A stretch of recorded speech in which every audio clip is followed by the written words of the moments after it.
Surpreendeu para melhor. Foi muito bom. Vamos à palavra de Deus. Eu quero fazer a leitura na carta do apóstolo Paulo aos Colossenses. Por gentileza, carta do apóstolo Paulo aos Colossenses, no capítulo 1. Vou ler os versículos 21 a 23. Aos Colossenses, capítulo 1, versículos 21 ao 23, para nós iniciarmos aqui esta palavra da noite. Já está na tela. Peço a todos que acompanhem por gentileza.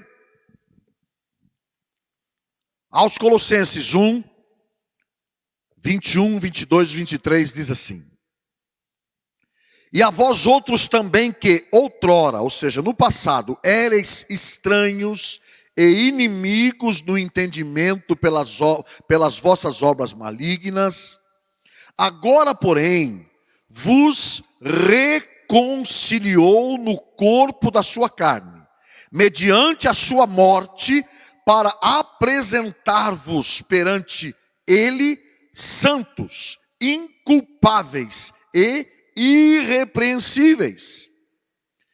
Se é que permaneceis na fé. Esta aí é a chave da palavra de hoje. A primeira linha do verso 23. Se é que permaneceis na fé, alicerçados e firmes, não vos deixando afastar da esperança do evangelho que ouviste e que foi pregado a toda criatura debaixo do céu, e do qual eu, Paulo, me tornei ministro. Pai, a tua palavra linda, cristalina, poderosa, que está diante de nós nesta noite. Viemos te cultuar, viemos adorar, viemos glorificar o teu nome. Já entregamos os nossos louvores, palmas, canções, adorações, ofertas, dízimos. É uma forma de adorarmos, exaltarmos o teu nome, porque primeiro damos, depois recebemos, primeiro plantamos, depois colhemos. É assim que o Senhor estabeleceu. Então agora é hora do Senhor nos dar, do maná, da porção, da palavra viva, poderosa, eficaz, palavra que é pão divino, que é alimento, que é luz, lâmpada para o nosso caminho, é a tua palavra. Fala conosco que nós cuidaremos sempre em te dar a honra, a glória e o louvor que te é devido. Amém. Eu posso ouvir um amém desta casa? Amém, meu irmão, minha irmã. Deus te abençoe. Abençoe você também que está nos vendo, nos assistindo. Se eu colocasse um tema, se fosse uma mensagem temática, eu colocaria o seguinte tema: permanecer na fé. Permanecer na fé. Esse é o segredo para nós alcançarmos a coroa da vida eterna. Para nós termos sucesso na vida cristã. Sucesso não quer dizer que a gente não venha até algum fracasso. Sucesso não quer dizer que a gente se tornou em Jesus pessoas infalíveis, pessoas perfeitas, pessoas que não erram, pessoas que não têm problema. Isso é utopia de fé. No mundo, está escrito. E se está escrito, saiu da boca de Jesus, ponto, vai se cumprir. Então nós temos sim. A diferença é que nós temos aonde recorrer quando as coisas se complicam. A grande diferença entre quem crê em Deus e quem é ateu é que o ateu não tem consolo. Porque ele é uma pessoa normal, igual a mim, igual a você. Nasceu do pecado, com pecado, um ser emocional. Tem dia bom, tem dia ruim, tem dia de vitória, tem dia de fracasso. Mas a diferença é que quando ele tem situação de dificuldade, ele não tem consolo. Ele não tem ânimo na sua alma. E a sua alma se abate. E complica a sua vida emocional por conta disso. Já nós temos problemas iguais a eles que não creem. Com a grande diferença, nós sabemos o caminho, nós temos a sala do trono aberta, nós temos o caminho livre e aberto, através do sangue precioso de Jesus derramado naquela cruz. Quando nós entramos em crise, em tédio, em parafuso, a gente recorre ao Senhor, Ele estende a sua mão, nos livra, nos coloca de pé e nos faz caminhar de novo. Essa é a grande diferença, por isso que vale a pena servir a Deus. Mas como permanecer na fé? Uma vez que o segredo é esse. Paulo estava escrevendo aos Colossenses, e ele diz: se é que vocês permanecem na fé, se é que a fé de vocês é perseverante, para alcançarem aquilo que lhes foi proposto. Irmão, o que foi proposto para mim, irmã, o que foi proposto para mim, para você, você em casa, o que foi proposto a você e a mim é vida eterna. Não é uma corrida de 100 metros, não é subir num boi ali no rodeio de Barretos e se preparar 1 ano, 2 anos, 3 anos, 5 anos, 10 anos para ficar 8 segundos no lombo de um boi, ou correr por 7 ou 10 segundos uma corrida de 100 metros e tudo termina. Não, a carreira que nos foi proposta é longa, é perseverança. Na escola de Deus não tem derrotado. Na escola de Deus não tem reprovado. Na escola de Deus tem vitorioso e desistente. O que desiste é reprovado. Então nós temos que perseverar. E como que a gente persevera? Principalmente num tempo como esse. A Bíblia nos dá dica. A Bíblia fala conosco. Então hoje à noite eu quero falar sobre permanecer na fé. E quero dar 3 dicas que o Espírito Santo dá para a gente permanecer com a nossa fé ativa, porque disse Tiago, se a sua fé não for ativa, ou se ela não for transformada em obras, para que ela serve? Tiago nos põe a pensar. Eu costumo dizer que é um livro de 5 capítulos, você dá uma sentada de 20 minutos, meia hora, você lê o livro inteirinho, depois relê de novo, relê de novo, relê de novo. Mas é um dos apóstolos mais práticos que eu encontro na Bíblia, porque ele fala de coisas simples e práticas do dia a dia. Não é? Então vamos meditar juntos de como a gente permanece tendo uma fé viva, uma fé atuante. Uma fé que me leva ao maior prêmio da minha vocação, que é a vida eterna. Porque Paulo diz: já estou velho, estou terminando a minha carreira. Portanto, estou terminando a minha carreira, mas guardei a minha fé. Olha aí. Guardei a minha fé. E desde agora, ele estava dizendo, a coroa da vida eterna está preparada para mim. E não somente para mim, para todos aqueles que perseverarem até o fim. Então o segredo da vida cristã é perseverar, é insistir, é ir de novo, é tentar de novo, é não aceitar ficar caído, prostrado. É se levantar na força de Deus, com a graça de Deus, na unção do Espírito, na força da palavra. E nós vamos caminhando, nós vamos progredindo. Então vamos a 3 dicas importantes que o Espírito Santo nos dá para a gente permanecer na fé. Estar firme na fé é a condição para permanecer reconciliado. Jesus, segundo a carta de Paulo aos Colossenses e também aos Coríntios, ele diz que Jesus nos reconciliou com Deus. O que significa isso? Nós estávamos partidos, nós estávamos com inimizade, nós não tínhamos amizade com Deus. Aliás, nós éramos inimigos, além de não ser amigo, era inimigo. Porque tem gente que não é amigo, mas também não é inimigo. Nós éramos inimigos, porque fazíamos tudo que ele não gostava, tudo o contrário. Jesus veio e nos reconciliou com o Pai. Nos trouxe de volta a casa, nós temos acesso a tudo que é de Deus. Deus hoje é nosso Pai, nós chamamos Ele de Pai. Estamos reconciliados e fazemos parte da família de Deus, que está espalhada por toda a face da terra. E não se engane, não deixe nenhum relatório mentiroso de Satanás te enganar. Não é a religião A, B, C que está crescendo no mundo. É o cristianismo que está crescendo no mundo de maneira espetacular. Eu tenho dados para provar isso para você. Na China hoje existe a maior igreja do mundo. A Índia está sendo invadida. Toda a Ásia está sendo invadida. Países muçulmanos pelo redor do mundo. Jesus está aparecendo pessoalmente para as pessoas. Já que os meus servos não podem entrar lá, que se entrar são mortos, como Jesus fez com Paulo, com o apóstolo Paulo. Ele mesmo está se apresentando às pessoas. Há testemunhos de pessoas que se transformaram em homens bombas e viciando toda a família. ao terem um contato com Jesus, desistiram de tudo, aceitaram Ele como Senhor e Salvador, e hoje são ministradores, são ministros da palavra de Deus, porque Jesus Cristo está avançando na face da terra. Não é nenhuma outra seita não, é o Evangelho vivo e poderoso. Afinal, quem pode segurar a igreja de Jesus na terra?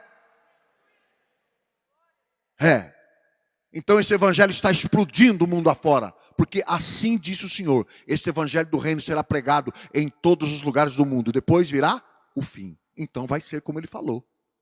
Todo ser vai ouvir. Se aceita ou não é problema de cada um. Mas que ouvirão, ouvirão. Que terão a oportunidade de ouvir a palavra e de saber do plano da salvação, isso não tenha dúvida. Então nós temos que permanecer reconciliados com Deus. As promessas da palavra são para aqueles que ficarem firmes. Firmes, até o fim, como lemos no verso 21 a 23, capítulo 1 de Colossenses. Vamos ver então, três coisas que para nós é importante para que a gente esteja firmados na fé. 3 coisas simples, básicas, que se nós cumprirmos, a gente permanece firme. A gente não olha para a direita, para a esquerda, muito menos para trás. A gente permanece. Como diz o apóstolo Paulo. Não que já tenha alcançado. Mas uma coisa faço. Deixando para trás as coisas que ficam, olho para frente. Sigo para o alvo. Para o autor e consumador da minha fé. Olha a palavra fé de novo aí. Na sua importância. Número 1. Para se manter firme na fé, é preciso estar em constante vigilância. Vigiar é tão importante quanto orar. E muitos de nós negligenciamos esse aspecto da vida cristã. O que é vigiar? Para que um vigia fica nas madrugadas ou durante o dia de vigia? Ele está atento. Por isso que Jesus, quando quis falar para nós, ele usou 2 animais distintos e diferentes. Em um nós encontramos a simplicidade e no outro nós encontramos a prudência e a vigilância. Ele disse: sede simples como a pomba, porém prudentes como a... Olha lá. Então eu posso extrair alguma coisa da boa da serpente? Posso. A prudência. Ela anda e ela diz que ela tem um radar muito forte na sua língua, ela não é muito boa de visão nem de audição, mas ela tem na sua língua um radar. Então ela percebe a vibração do nosso andar, do nosso caminhar e a quentura de um outro animal. Pode ser um homem ou pode ser um outro animal que está ao redor dela. Então ela percebe tudo. Viu como ela caminha? Ela está vendo a gente não está vendo ela. E a pomba é simples. Mas a pomba tem a habilidade de se levantar nas alturas e das alturas ela vê com mais tranquilidade.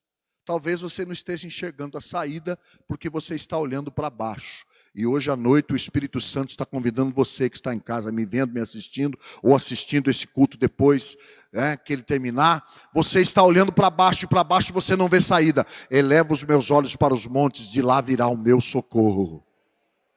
Olhe para cima, levante a sua visão, aumente a sua visão, porque é do alto que virá o seu socorro. Então, a primeira coisa que você precisamos fazer é estar em constante vigilância. Poderíamos falar aqui da parábola das 10 virgens. Quem se lembra? Foi dado às 10 a mesma porção de azeite. Foi dado às 10 a mesma oportunidade. Às 10 foi anunciado que o noivo iria. O casamento foi anunciado, tudo do mesmo jeito. Porém, aí, querido, pecaram na falta de vigilância, porque gastaram tudo que tinha antes da época, antes da hora. E olha que a porcentagem é grande demais, 50%. De 10, 5, se tivesse 100, 50 teria gasto. Se tivesse 1.000, 500 teria gasto. Olha que a porcentagem é muito alta de gente que não vigia, de gente que tem por tardia as promessas de Deus. É aí que vai pegar muita gente de surpresa. A falta de vigilância faz com que as promessas de Deus peguem a gente de surpresa. Quer você ver uma coisa? Há quanto tempo Jesus está anunciando que vem? Para muitos será uma surpresa. Ou para outros, eu pensei que ele não viria não. Eu pensei que isso fosse uma historinha. Não vigiou, não guardou, não reservou, não guardou a fé, não permaneceu na fé. Então nós poderíamos falar dessas 10 virgens, 5 loucas e 5 prudentes. Mas podemos usar outros textos. Mateus capítulo 26, no verso 41. O que nos diz a Bíblia? Ele começa falando vigiai e não orai. Depois vem orai, ó. Vigiai e orai. Para quê? Para que não entreis em tentação. O espírito, na verdade, está pronto, mas a carne,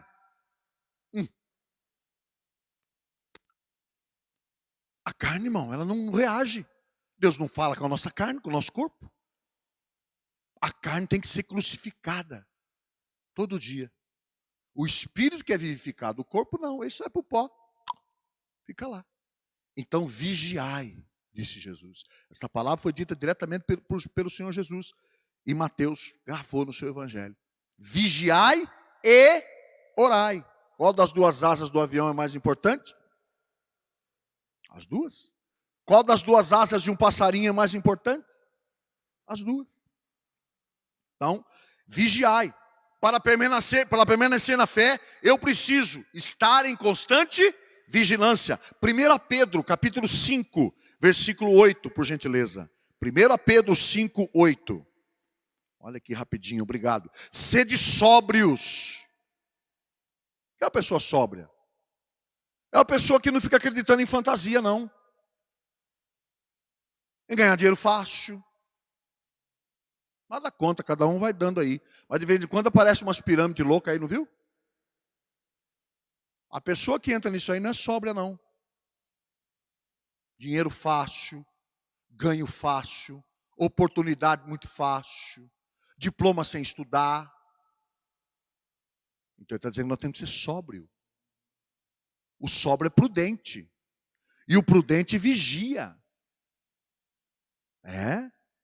Sede sóbrios e vigilantes. Olha a vigilância aí. O diabo, vosso adversário, anda em derredor, como um leão. Não é um leão, mas ele quer se passar por leão. Que ruge, procurando alguém para devorar. Então sede sóbrio. Pé no chão. Mente no céu, mas pé no chão. Nada de crente que fantasia muito. Nada de crente que espiritualiza muito as coisas. Aí entra a falta de sobriedade. Crente que não tem os pés no chão. Crente que de vez em quando tem que pegar a calça, a saia dele e puxar para baixo, porque o cara está voando nas nuvens. Sede sóbrio. Sobriedade tem a ver em crer com as coisas que são reais e não fantasias. Jesus nos está dando uma dica e nos está dando uma correção. 1 Coríntios, capítulo 9, verso 27. Por gentileza. Primeira carta aos Coríntios 9, 27. Mas olha o que Paulo fala para permanecer aí, ó. Esmurra o seu próprio corpo. Não é o do outro, não. É o dele. Ele punha o corpo dele a serviço de Deus. Ele judiava do próprio corpo, porque o corpo milita contra o espírito contra o corpo, para que não façais a vontade de Deus, um é inimigo do outro. E quem tem que prevalecer? A carne ou o espírito? O espírito. Por isso que Paulo esmurrava o seu próprio corpo. Porque ele sabe do poder do corpo, ele sabe do poder da carne. Por que tem gente violenta no mundo de hoje? Por que nós vemos essas aberrações que o ser humano faz hoje em dia aí? Não tem mais limite para a maldade, para a violência humana. Porque não nasceram de novo. Que trouxeram a raiz do pecado. E o seu corpo ainda é escravo do diabo e do pecado. Por isso fazem essas coisas horrendas e horríveis que a gente vê falar por aí. E cada vez se aproxima mais. Era coisa de grandes capitais, de grandes concentrações. Hoje qualquer cidade do mundo, desde quando você pega aí, Meu pai, como pode isso? Meu Deus, quando eu penso que já vi de tudo. Né? Assim a gente fica surpreso. Por quê? Porque pessoas não se curvaram dos seus desejos carnais. Você quer ver duas coisas que você não tem como lutar contra ela? Eu te digo na Bíblia. Duas. Dois impulsos e dois desejos colocados por Deus no ser humano, que nós temos que correr para Deus e tratar. Primeiro é a fome. Eu não estou falando de apetite, irmão, de ficar um dia sem comer, uma tarde sem comer, 2 dias, não é isso que eu estou falando, não. Eu estou falando de fome mesmo. Ficar uma semana, 10 dias, 15 dias sem se alimentar. O corpo começa a descarregar, né? A gente estuda um pouquinho isso aí. Trabalhei com muitos médicos, nós temos o nosso fígado e ele vai descarregando as energias. Principalmente glicose, que é uma das maiores fontes de energia. Quando acaba aquela reserva, o que acontece com o corpo humano? Por que alguém fica com hepatite? Por que alguém fica anêmico? Porque uma célula começa a comer a outra. Porque falta a ela substância para produzir gordura, lipídios, tudo que é produtivo para o corpo humano. Alguém da ciência aí pode explicar isso até melhor. Aí vem a fome. Não tem conversa, irmão. Vai comer o que aparecer. Eu nunca me esqueço daquela história daqueles jogadores de beisebol, me parece que aqui da América do Sul, que aquele avião caiu e ficou nos Andes desaparecido. O avião sempre leva alguma reservinha, mas acabou. Não tinha mais comida, tinha mais chocolate, tinha mais bolacha, tinha mais nada. E alguns tinham morrido. Eles deixaram naquela neve, naquele gelo. Há um filme, inclusive, quanto a isso. E o que aconteceu lá? Eles não tem jeito, que a fome você não controla ela. É um impulso da carne. Por isso que a gente não deve resolver coisa importante quando está com o estômago vazio.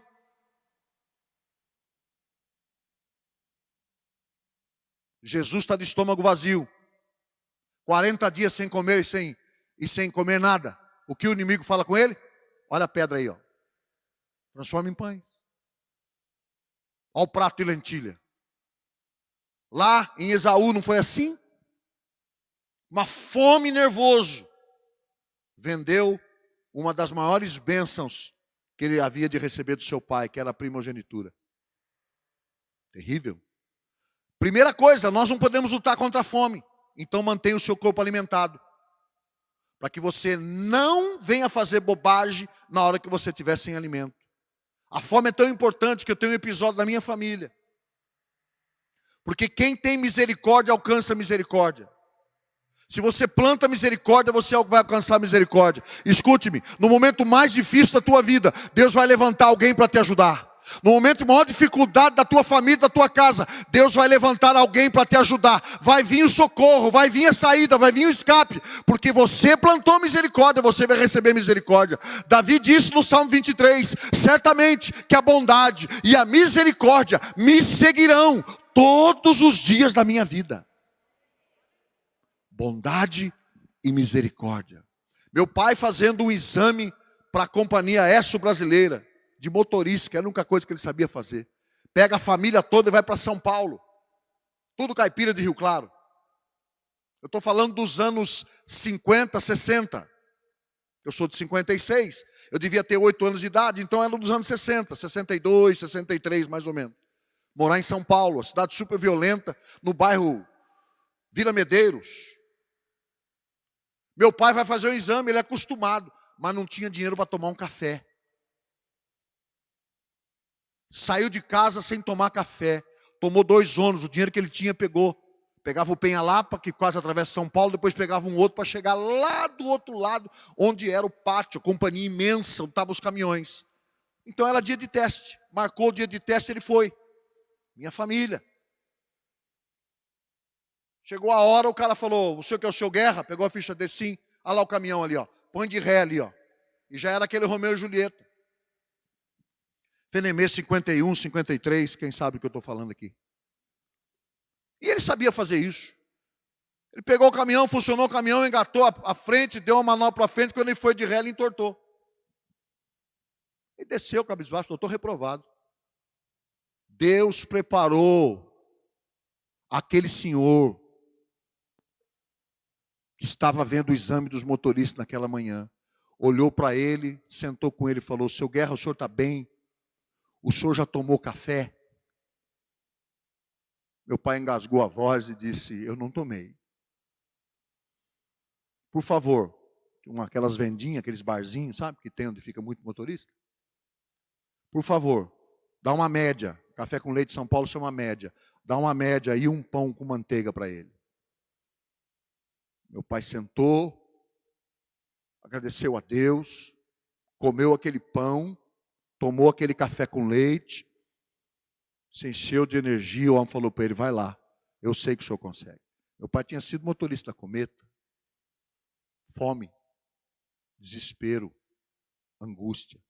Subiu no caminhão de novo, funcionou e colocou lá. O homem falou: você está aprovado, pode começar amanhã. Bondade e misericórdia te seguirão todos os dias da tua vida. Eu profetizo isso na tua vida, na tua casa, na tua família. Bondade e misericórdia te seguirão todos os dias da tua vida. Todos os dias da tua vida. Todos os dias da tua vida. Não faltará misericórdia, não faltará bondade, não faltará provisão, não faltará o pão na mesa, não faltará alguém que Deus vai levantar para acudir você no dia da sua dificuldade. Que assim Deus faz. Assim Deus faz. Assim Deus trabalha. Ele chegou em casa aos plantos. Minha mãe depois contava para a gente. Seu pai viveu uma experiência. Eu e o Paulinho, né? Paulinho é o primeiro, eu sou o segundo. Já era menininho, quase 10 anos de idade. Já tinha um pouquinho, né, de entendimento. Ela, quando contava isso para a gente chorava. O homem podia ter dito: tem um monte de motorista aí, vai embora, seu Guerra. Percebeu, Deus mostrou para ele: o senhor está com fome, o senhor não se alimentou, o senhor está nervoso. A ficha do senhor diz que o senhor trabalhou no Expresso Brasileiro e no Cometa, o senhor sabe fazer isso aí. Toma um café, se acalme, vai lá e põe o carro lá. Eu profetizo de novo: a bondade do Senhor não vai faltar na tua vida. A misericórdia do Senhor vai te acompanhar todos os dias da tua vida. Todos os dias da tua vida. Pode contar com isso. O evangelho começou na minha casa, na minha família, através do meu pai, de origem presbiteriana. Uma história longa, não dá para me contar tudo. Segundo, o que eu devo fazer para permanecer na fé?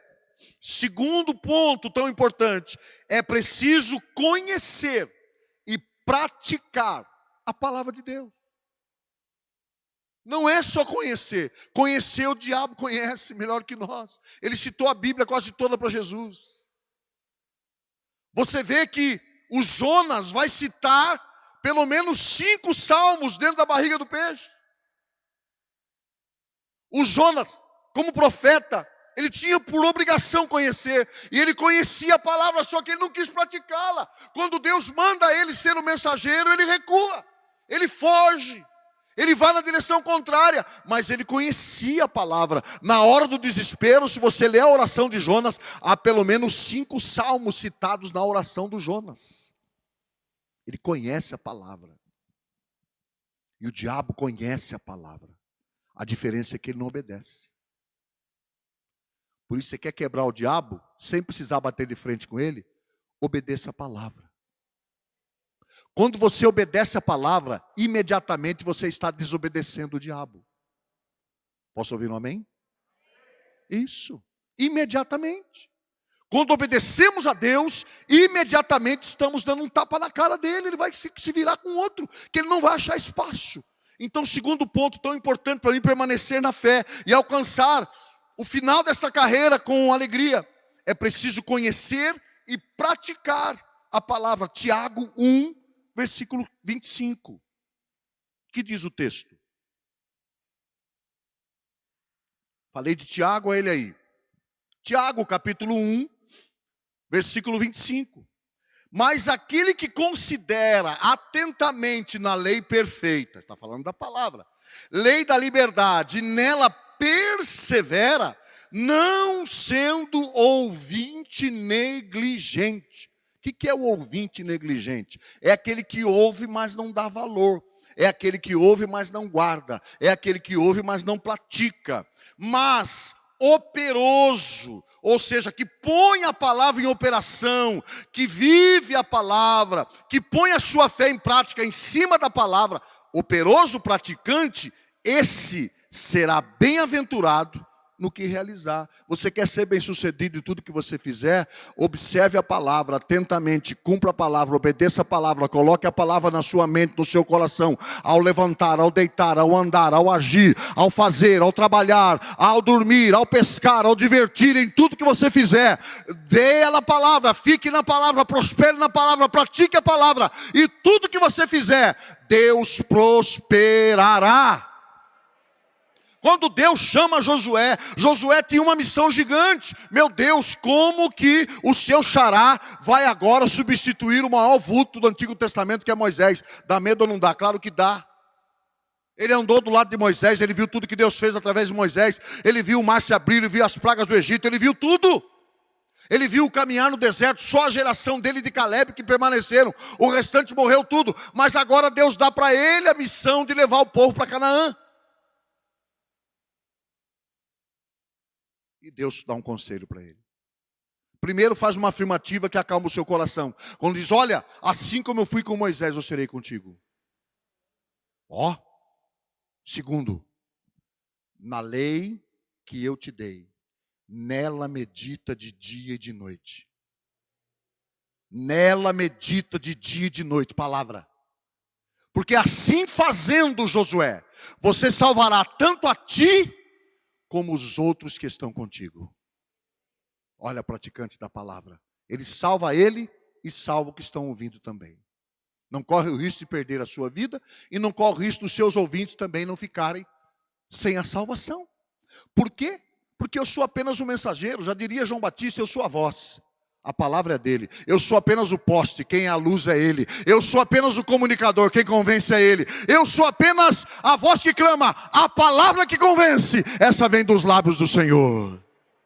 É ele, tudo ele, para ele. Então Tiago fala sobre isso, que nós não devemos ser apenas ouvintes. Oséias, o profeta Oséias, no capítulo 4, verso 6, um versículo muito conhecido de todos nós. Olha o que ele diz lá. O meu povo está sendo destruído porque lhe falta o conhecimento. Porque tu, sacerdote, rejeitaste o conhecimento.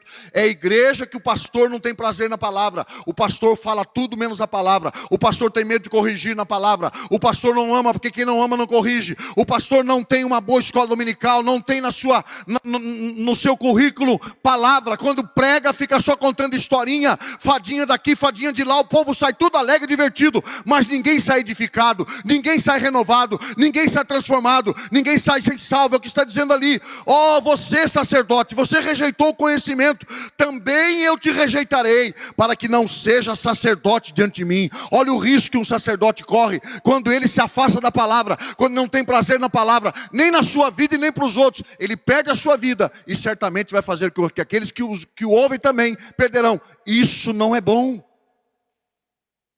Não é bom. Eu tenho dito aqui nessa plataforma se prega a palavra. Aqui nesse lugar a gente procura hinos cristocêntricos, em que o Senhor é o centro. Nada de muita vitória, vitória, vitória, vitória, vitória. É bom para a gente colocar o nome da nossa filha, mas nem sempre a vitória será uma coisa extraordinária e presente. Crente tem que aprender a ter luta sim, a passar por luta sim. Porque nós estamos formando uma geração fraca, uma geração dodói, uma geração açúcar, uma geração que qualquer lutinha, qualquer coisinha, a igreja, não tem nada a ver com a igreja. Nós temos que nos fortalecer no Senhor e na sua palavra, na força do teu Espírito. É de lá que vem a força que você precisa, que eu preciso. Uma igreja verdadeiramente cristã e evangélica, ela preza pela palavra. Os crentes têm prazer em ouvir uma palavra do pregador. Eles gostam do pregador, mas eles também gostam da palavra que o pregador prega. Então aqui Deus está dizendo que vai rejeitar o sacerdote, que não atentou para o conhecimento da palavra. Eu te rejeitarei, para que não seja sacerdote diante de mim, visto que te esqueceste da lei do teu Deus. Também eu me esquecerei dos teus filhos. Até a geração dele ficará sem conhecimento do Senhor. Meu pai, que coisa dura. Hoje de manhã, tivemos aqui um culto em memória do pastor Neves, quem o conheceu. Seu filho me pediu que o espaço fosse usado, eu falei, com toda certeza, porque eles não puderam fazer com todas as pessoas que amaram a vida do pastor Neves devido à Covid. Você sabe que tem um protocolo muito rigoroso para isso aí acontecendo. E muita gente de Rio Preto, uma vez que eles estavam no Guarujá, e foi pedido, o que me alegrou muito é que eu vi os filhos do pastor Neves com a sua esposa, dizendo, nós vamos continuar o legado que nosso pai nos deixou. Isso alegrou muito o meu coração. Mas o contrário também é verdadeiro. Você vai ver que isso acontece na vida de Davi, um dos maiores, por que não dizer o maior rei de Israel. Não deixou legado, deixou herança. Seus filhos ficaram podres de rico. Salomão foi o homem mais rico que pisou nessa terra. E todos os seus filhos ficaram muito bem financeiramente. A fortuna que Davi deixou, eles podiam gastar o tempo todo que não conseguiriam vencer. Mas de que adiantou? Se o reinado parou em Salomão, não prosseguiu. Assim como você rejeitou o conhecimento, eu vou rejeitar você e os teus filhos. Eu não quero ouvir essa palavra do meu Deus. Eu não quero não. Então, para mim permanecer firme na fé, eu preciso conhecer e praticar a palavra. Esse é o segredo. Simples. E para encerrar essa parte do segundo tópico, João capítulo 14, versículo 21, por gentileza. Evangelho de João.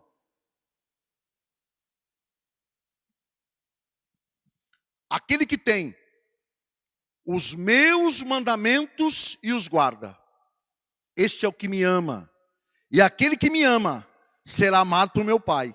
E eu também o amarei e me manifestarei a ele.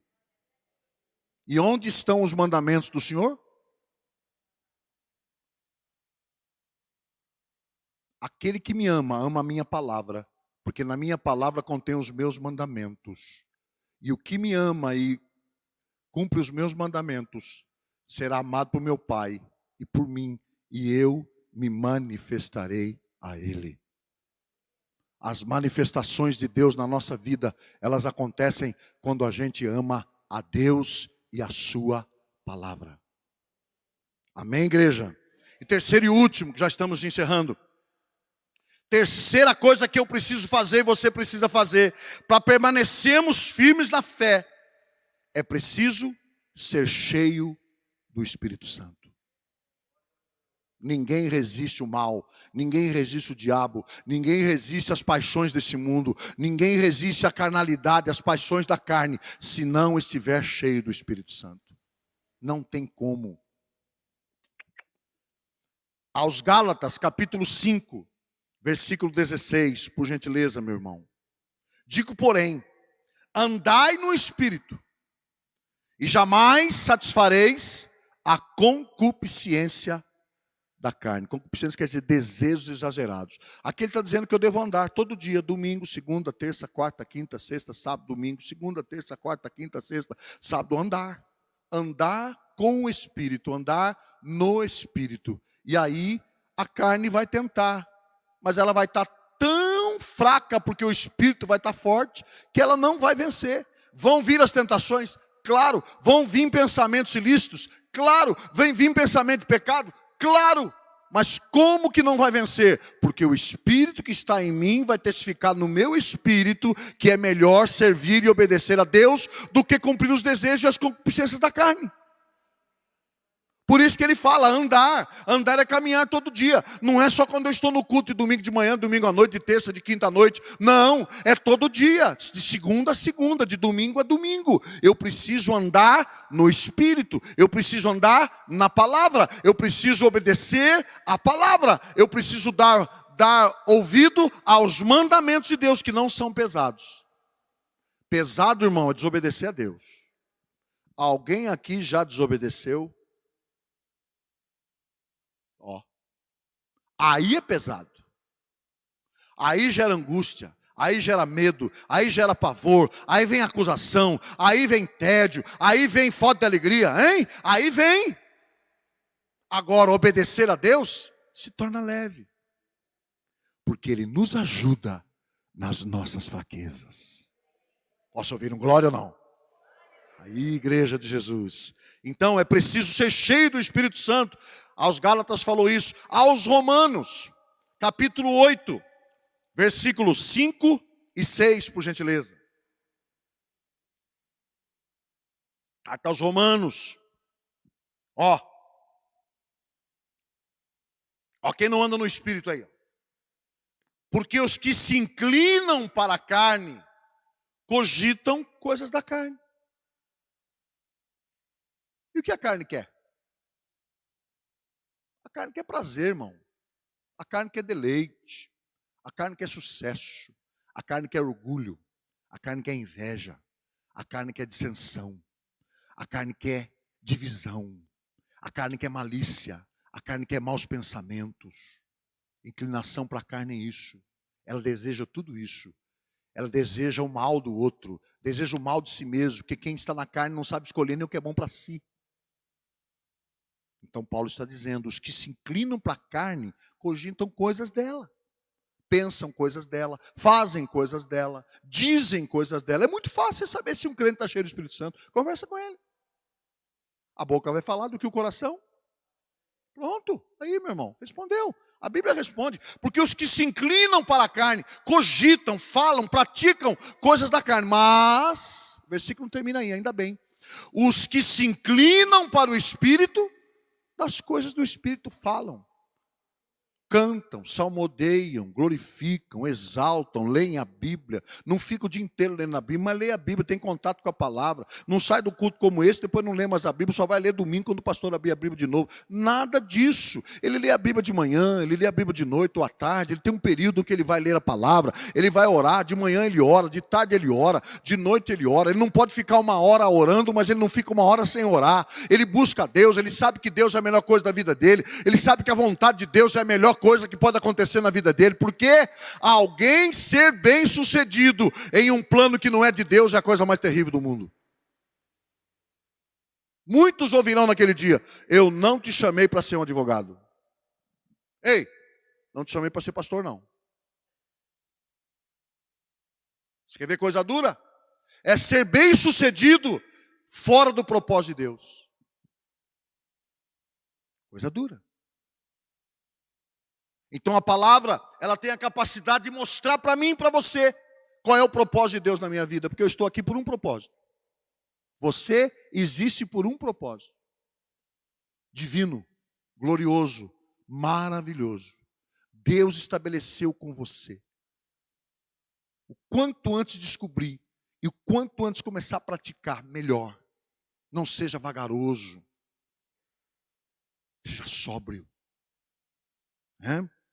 Então, o Paulo está deixando isso muito claro aqui. Porque o pendor da carne dá para a morte.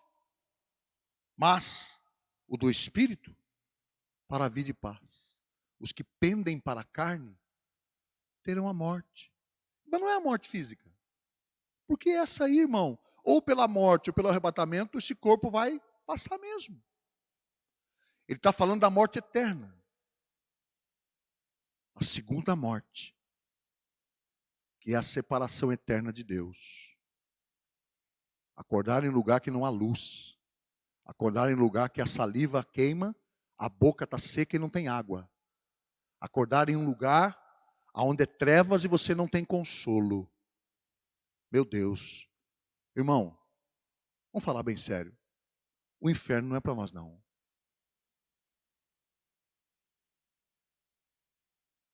O inferno não é para mim, para você. Não é bom ir para esse lugar. E não pense que esse lugar é invenção de alguns pregadores. Isso é Bíblia. Acordar num lugar desse, por quê? Porque não foi capaz de refrear a si mesmo. De manhã eu falei sobre o domínio que Deus deu ao homem a tudo. Está escrito em Gênesis. Dominai sobre os peixes do mar, dominai sobre os animais. terrestres, anfíbios, dominai sobre tudo. O homem domina sobre tudo até hoje, mas o homem não consegue dominar a si mesmo. De que vale você andar num carro de Fórmula 1, que eu acho bonito, eu sou pegado em motor. Tudo que é motor eu gosto. Acho que meu pai, por ser motorista a vida inteira, passou isso para os filhos. Eu gosto de carro, gosto de caminhão, de coisa diesel. Eu gosto de barco a motor, eu gosto. Não posso ter, mas eu gosto. Pelo menos bom gosto eu tenho.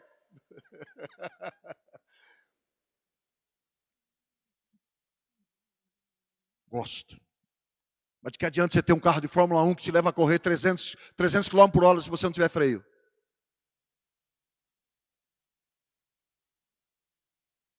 Os engenheiros, quando projetam um carro desse, uma das maiores preocupações não é correr, é parar. De que adianta subir numa aeronave, que ela vai levar a gente a velocidade de cruzeiro. 800 quilômetros, 900 quilômetros por hora. Você olha na janelinha, parece tudo parado, tudo bolhas de algodão, aquelas nuvens. Está andando a 900 km por hora. De que adianta se ele não pode descer e parar em terra? De que adiantaria? É tudo lindo, mas no final é catástrofe? Não.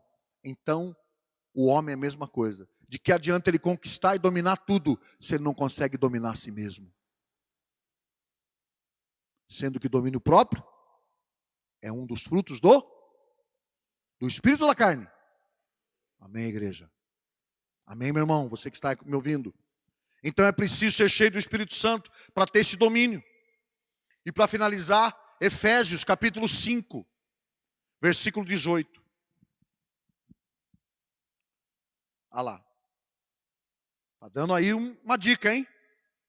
Não vos embriagueis com vinho. Aprovado. Para Timóteo, Paulo falou: ô Timóteo, você é meu amigo, você é meu irmão, um jovem pastor. E olha que Paulo tinha dons de cura. Aí que está a fé de muitos que não têm sobriedade. Paulo tinha dons, os 9 dons, ele curava pessoas, ele fazia tantas obras maravilhosas na sua vida, na vida das pessoas, mas ele vai deixar Timóteo doente. Então o crente ser doente não é pecado, o crente ser doente não é vergonha para ninguém não. A medicina está aí. Tanto é verdade que depois eu volto em Paulo, quando Isaías está diante do rei Ezequias, lembra? E fala para ele: ó, você arruma a tua casa, porque dessa cama você não vai sair. Essa sua enfermidade é para morte. Enfermidade é para morte. Muito bem. Falou a palavra, o profeta falou e acabou, não tem conversa. Saiu no pátio do palácio, o Ezequias vira o rosto para a parede e chora amargamente, mas não foi só o choro. O arrependimento foi tão genuíno, tão maravilhoso, tão especial, que ainda no pátio o Espírito de Deus pega o profeta e faz ele voltar. Vai lá, diga para ele que eu ouvi a oração dele e que eu vou acrescentar na vida dele 15 anos. Aí tem um segredo. Aleluia! O profeta volta: as tuas orações foram ouvidas, assim diz o Senhor, você viverá mais 15 anos. Porém, pega a pasta de figo e coloca nessas suas úlceras. Não foi só a palavra do profeta que curou ele, não foi só a fé que curou, ele usou a medicina da época. E para Timóteo, Paulo fala a mesma coisa. Você tome um pouco de vinho nas refeições, um pouco. Não tome somente água. Mas não é o vinho.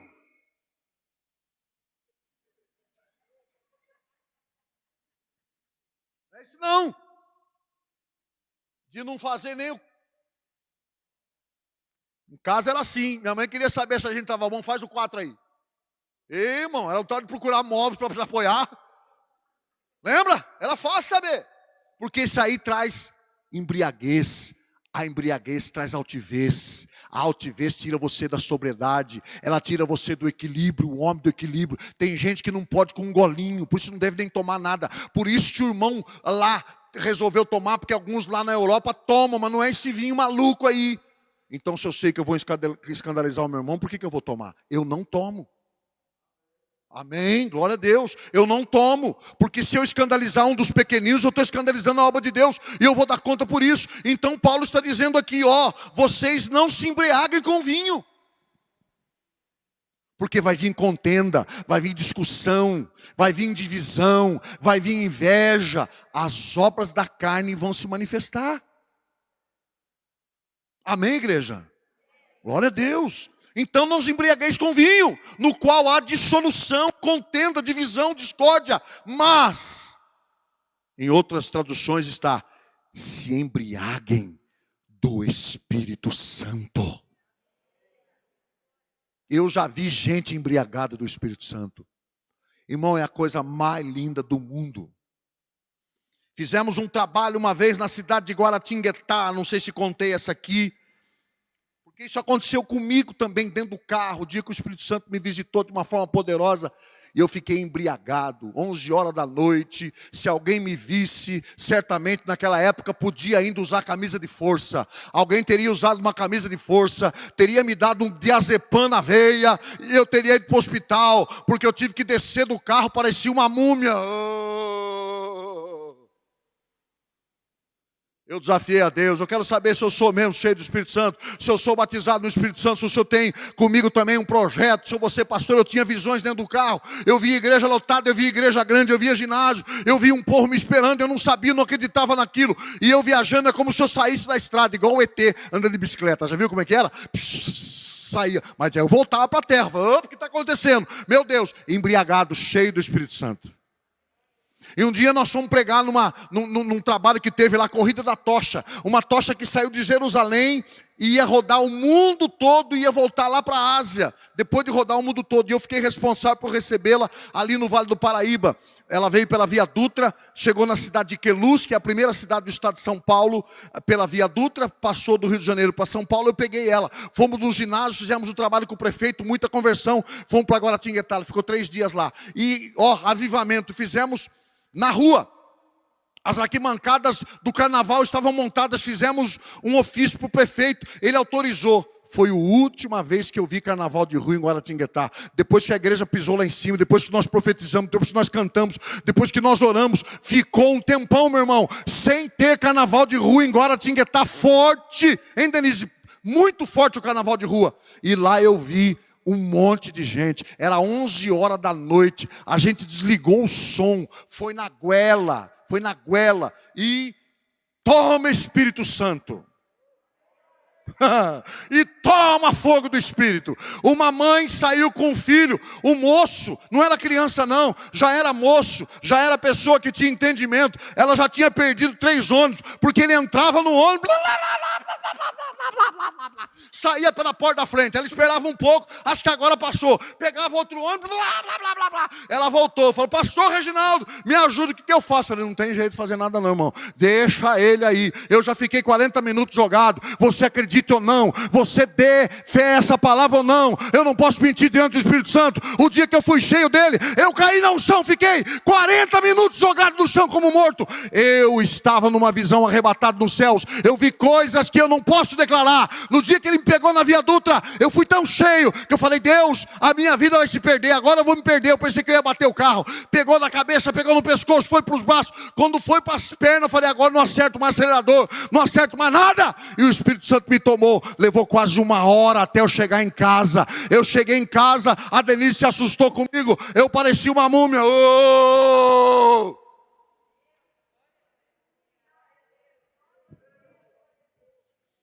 A igreja de Jesus precisa ter de novo essas experiências com o Espírito Santo. A gente precisa viver isso, mas sem exagero, sabendo exatamente que você é um ser humano, não perdeu a sua humanidade. A única coisa que aconteceu é que o Espírito Santo tomou você de uma tal forma que a carne já não tem mais domínio, as coisas desse mundo já não têm mais valor. Você vive para a glória do Pai, do Filho e do Espírito Santo. Você que já teve experiência com ele sabe do que eu estou falando, quem sabe a sua é muito maior ainda. Um moço chamado Libório, num acampamento de carnaval, ele puxava uma cocaína todo dia de noite. Um dia alguém falou para ele num acampamento, relutou, resolveu ir. E tinha um pregador doido, maluco lá. E esse pregador doido, maluco, pregou uma palavra. E o Espírito Santo pegou aquele moço. Ele ficou 40 minutos jogados no chão. O cheiro de cocaína, o cheiro de entorpecente, o cheiro da droga era perceptível. Ele se levantou dali. Hoje ele é um diácono honrado, um pregador da palavra de Deus. Não precisou de clínica, não precisou de ajuda humana. Veio a ajuda do alto. A Bíblia não é um livro de autoajuda. A Bíblia é um livro de ajuda do alto. É do alto que vem a ajuda que você precisa. É do alto que vem a ajuda que eu preciso. Enchei-vos do Espírito Santo, diz a palavra. O mundo hoje está cheio de gente se enriquecendo com um livro de autoajuda. O que você precisa não é de autoajuda, de piedade de ninguém, de ajuda disso, de ajuda daquilo. O que nós precisamos está na palavra. Aleluia. Na palavra. É pela palavra que eu me conserto, é pela palavra que eu me animo, é pela palavra que eu me reconcilio, é pela palavra que eu sei quem sou, é pela palavra que eu sei quem é Jesus, é pela palavra que eu sei quem é o céu, é pela palavra que eu sei quem é o inferno, é pela palavra que eu sei quem vai para o céu, quem não vai para o céu, é pela palavra que eu conheço se alguém é de Deus, se não é, é pela palavra. E nós temos que permanecer na fé e na palavra. Na palavra. Aleluia. Na palavra. Não vos embriagueis com vinho. Eu sou um homem hoje, mas fui um moço e uma criança que sei o que é álcool dentro de casa. Ninguém me contou. Eu sei o que o álcool pode fazer na vida de um homem trabalhador e honesto, como foi meu pai. Desviado dos caminhos do Senhor. Porque o desviado apanha duas vezes. Você está me ouvindo aqui, talvez seja hora de você voltar. Está cansado de apanhar, meu irmão? Está cansado de levar surra? Volta, porque o desviado apanha duas vezes. Apanha do diabo porque não quer que volte. E apanha de Deus, porque Deus tem um plano na tua vida. Deus tem um plano na tua vida. Deus tem um plano na tua vida. Eu sei o que o álcool pode fazer na vida de uma família.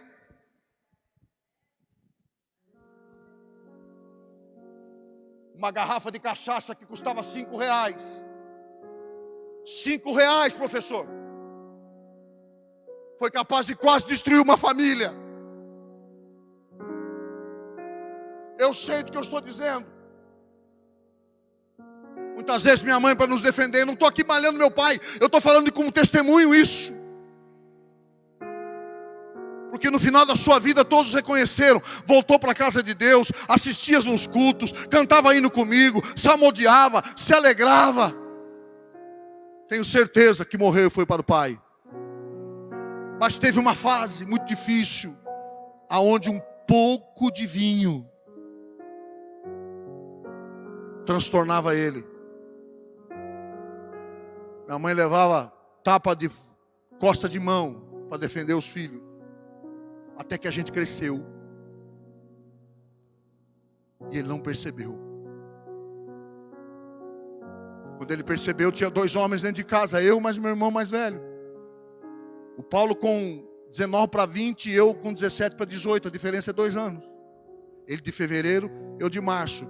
Ele de 54, eu de 56. 2 anos. E a gente cresceu. E numa noite ele chega desse jeito. Lá no bar. Rodada de bebida para todo mundo. É o melhor amigo. Cerveja para todo mundo. Em casa não pede R$1. Você está desafiando ele. Isso é um testemunho que eu dou para você.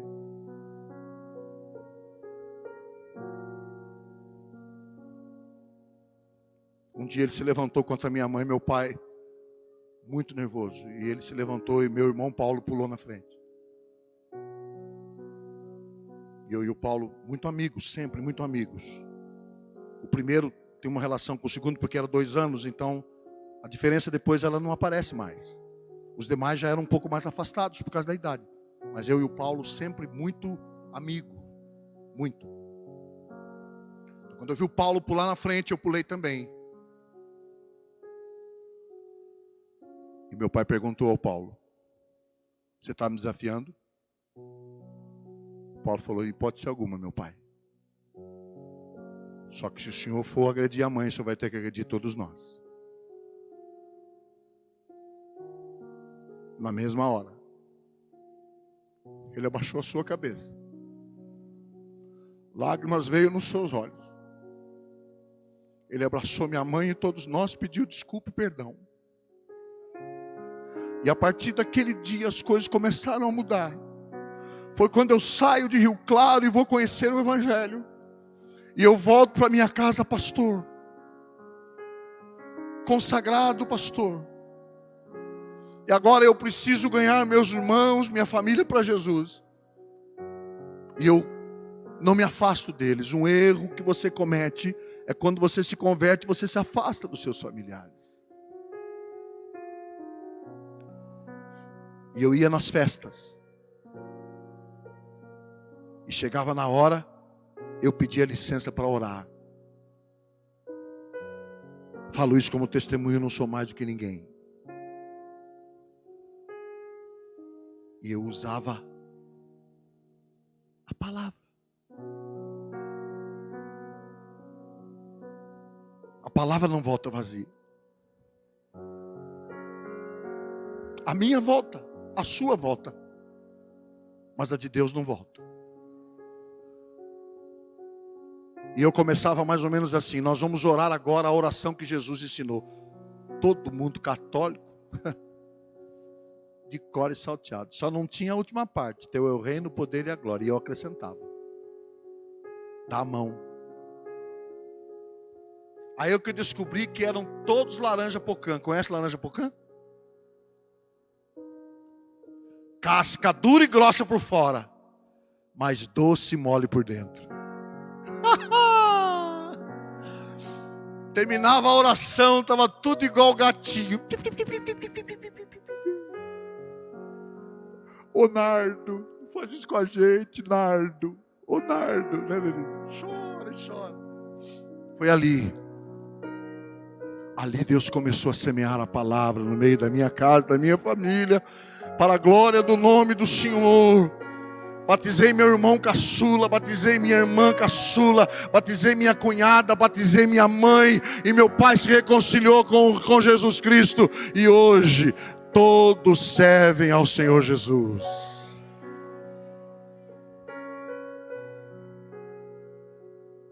Porque eu não entrei na deles. Foi difícil, mas a gente perseverou. Isso não é privilégio. Isso vai acontecer com você também.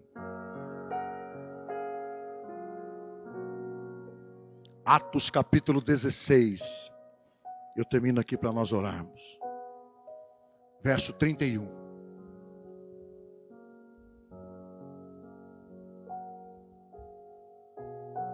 Aqui tem uma promessa linda e maravilhosa a nosso respeito. Paulo está na prisão, lembra? Com seu amigo discípulo chamado Silas. Cercado de homens presos com ele e uma guarnição de soldados. Ficava 2 horas guardando, 4 horas descansava. Paulo e Silas surrados. Paulo, como mais experiente, fala para Silas: vamos louvar. Silas obedece e eles começam a cantar dentro da prisão. E o que acontece lá você sabe. A presença de Deus se manifesta de uma tal forma, de uma tal maneira, que as cadeias que estavam prendendo os 2 discípulos de Jesus se partem. Todas as celas dos presos se abrem. O carcereiro pula na frente com uma tocha, e quando vê que os soldados, os presos estão para fora, e ele está sozinho, ele ia morrer ali. Ele pega a espada e vai se matar, porque se ele não morresse pelos presos, ele ia ter que pagar com a própria vida a fuga dos presos. E Paulo, vendo que o carcereiro ia fazer uma tremenda besteira, Paulo disse: ei, não te faça mal, estamos todos aqui. Ficou todo mundo perplexo. Eles nunca tinham visto aquilo. Ó, fresquinha do céu, azeite puro. Deus vai fazer coisa na tua vida que você não viu ainda. E vai espantar as pessoas que estão à sua volta. Elas vão ficar espantadas. Paulo pula na frente e não te faça mal, estamos todos aqui. O carcereiro fica tão assombrado, tão maravilhado com aquilo, que ele diz: então Paulo, o que eu devo fazer para ser salvo? Paulo responde: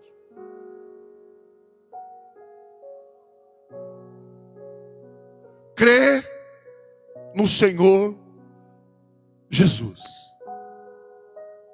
e serás salvo, tu e a tua casa.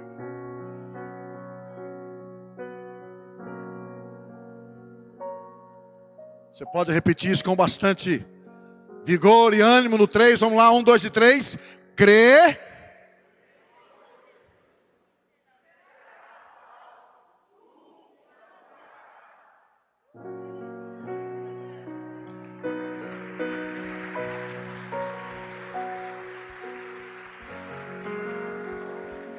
Tem